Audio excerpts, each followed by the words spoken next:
My child is a bully. What should I do? Have you ever asked that before? One mama shared that her 8.5-year-old can be downright mean and a bully.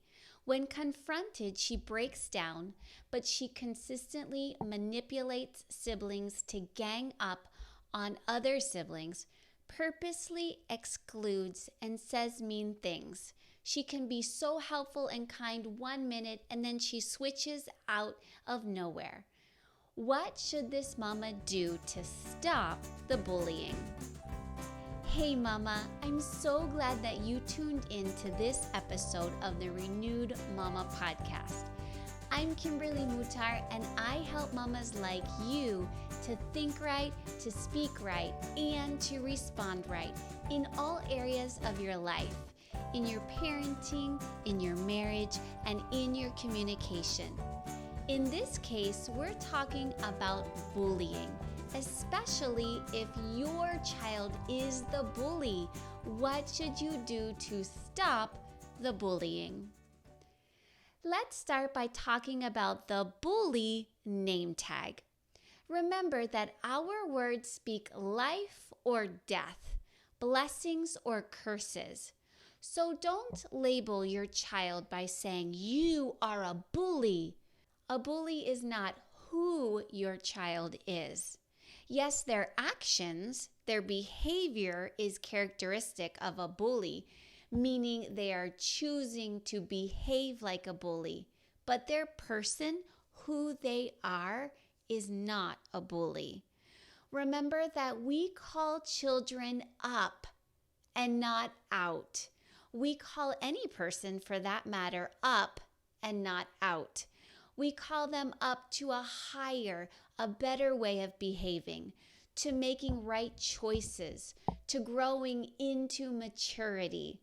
We don't call them out or put them down, shame them or belittle them by name calling. Do you see the difference?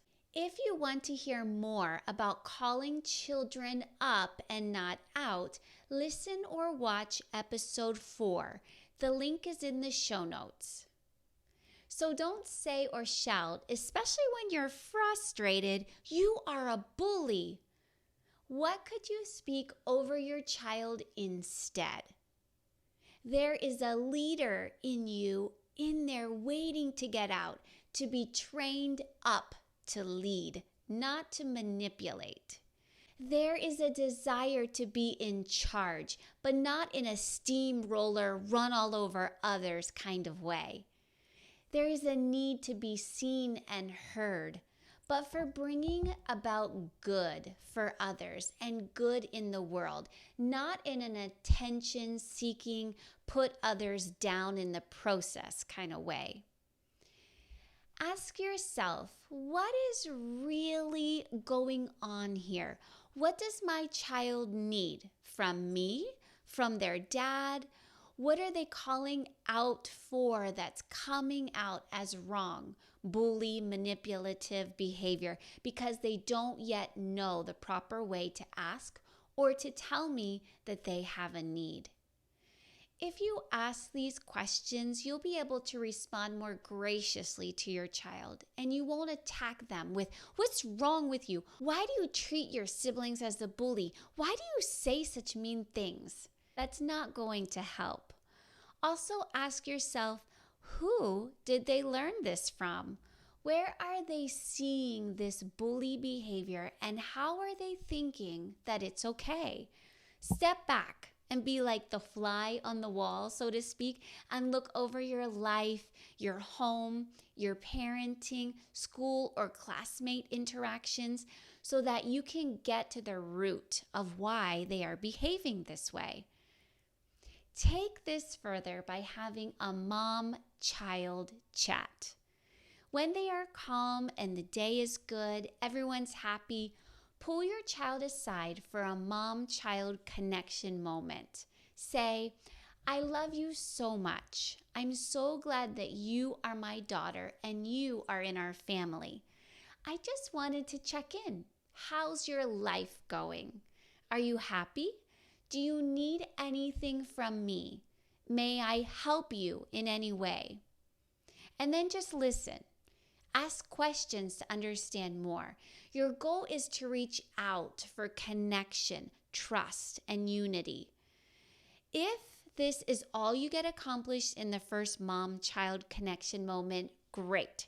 Say 2 days later, choose another time when they are calm and everyone's happy to invite them into another mom-child connection moment and ask, you know those times when you choose to say mean things to your brother?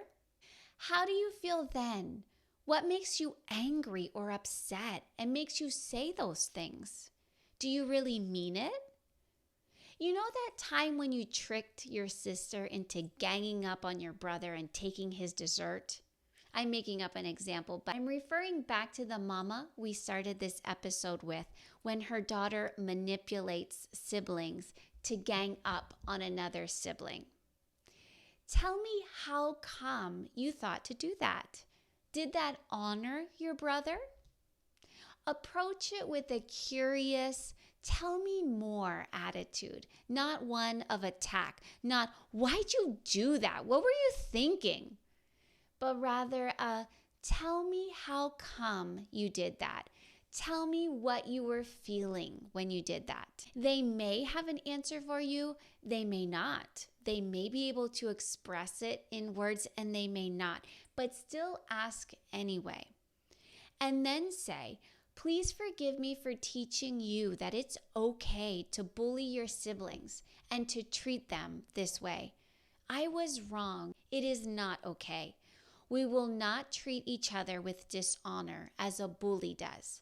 If you continue, this will be the discipline, and then you name what that consequence is.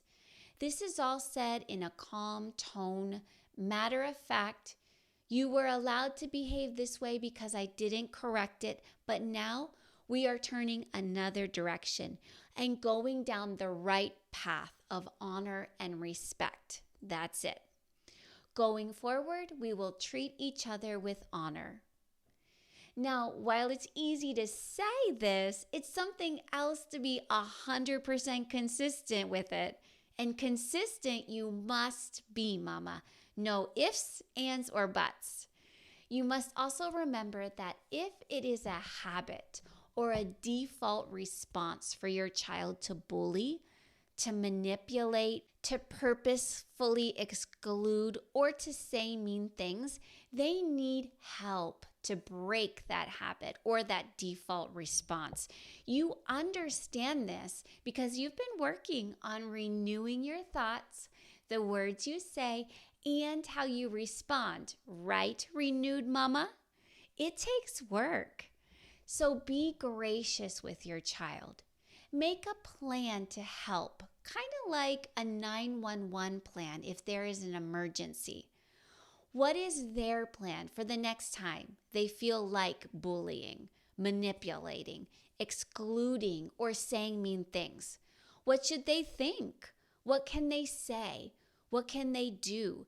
Can they pause and take some breaths? Write it on a 3x5 card and hang it on their bulletin board or put it on their dresser or on the bathroom mirror so that they see it regularly and they can remember that 911 plan. They can exchange that default response of bullying with the new, better way of behaving. For Austin's Kids Club, we teach about having a 911 plan for when a friend breaks their toy, when a sibling hits them, or when people tease them. What should I think? What can I say? And what can I do? We have it as a postcard and as a free PDF that's found on austinskidsclub.com. You can print this off. This just explains or goes into further detail what's here on their postcard. This postcard is meant to be that 3x5 card, that reminder card that you can put up on their dresser. One last thing, teach your child that they reap what they sow. Teach them this principle of reaping and sowing by planting some seeds together. If we plant tomato seeds, what will grow? Tomatoes. If we plant cucumber seeds, what will grow? Cucumbers. If you plant seeds of bullying, what will you get more of? Someone bullying you. If you plant seeds of arguing, excluding, or saying mean things, what will grow? Someone arguing with you, someone excluding you, someone saying mean words to you. Is that what you want? They will reap that same thing that they've sown. Somehow it will show up in their life because they have sown it. Now it's your turn, Mama, to turn this insight into action and to help your child put off the bullying and put on honor and brotherly love. Encourage them with a Speak Life badge that says, I am loving, I am honoring, I put others first, I walk in love, I am a good friend. These are from the I Am Special and the I Am Priceless sticker books. Reading the script that goes along with each sticker badge will give you time to calm down and to put aside the frustration and come to them with a heart of teaching and keeping the relationship whole. Giving your child the sticker badge that they can wear to remind them that they can choose honor and love, not bullying, will get their attention and be a new, fresh way to handle those teaching moments. Take a look at the 3 Speak Life Badges sticker books, I Am Special, I Am Priceless, and I Am Smart at speaklifebadges.com. Mama, if you need help with what to say to yourself and to your children, with what you are thinking and in how you respond, reach out to me right now by leaving a voice message using the recording app found on the main page of speaklifebadges.com, or email me at kimberly@speaklifebadges.com. And we'll hop on a coaching chat together and we can talk through your specific frustrations, what you've already tried that isn't working, and what you can try instead. We'll go fruit to root together and help you to think right, to speak right, and to respond right. You don't have to do it alone. It's so much better working through it together with someone else. We'll pick a time to chat that works best for you and we'll get you the answer you've been praying for. Real quick, before you go, if this podcast has blessed you in some way, the number one way you can thank me is to leave a written review for the show over on Apple Podcasts. It encourages me so much to hear from you and to know that this show is helping you to stay renewed. The second thing you can do for me is to take a screenshot of this episode and share it in your Instagram stories and tag me at Speak Life Badges. Or DM another mama you know who needs to hear this truth so that they can stop the bullying in their home too. I'll see you next time as we talk about taking correction well, helping our children to take correction well. Bye for now. Do you want your words of encouragement and praise to have a lasting impact on your children? Then give them Speak Life Badges Sticker Awards. Here's what Erica had to say about Speak Life Badges. Today I challenged Clayton to take a baby step in bravery at the splash pad. I know these little word seeds of encouragement will grow and help him when he needs bravery in the future. At bedtime, I removed the sticker and placed it beside the mirror. Just glancing at it really encouraged my heart too. Words seem so small, but are so powerful and can completely change the way we view ourselves. Shop Speak Life Badges today at speaklifebadges.com. Austin the Hedgehog is bringing mailbox fun to your kids. Your children ages 3 to 13 can receive mailbox surprises like activity postcards, happy birthday cards, stickers, crafts, recipe cards, coloring pages, puzzles, special gifts like the I Am Loved journal, a tumbler, Austin's matching happy birthday toque, and so much more from Austin the Hedgehog, straight to your mailbox with their own name on it each month, all teaching life lessons such as helping, using time wisely, how to monitor their own screen time, how to choose the right friends. Being strong means more than just muscles, how to have self-control, and their words are like seeds that will grow into fruit in their life. It is oh so good from Austin the Hedgehog. 2 subscription levels are available. Register your children today at austinskidsclub.com.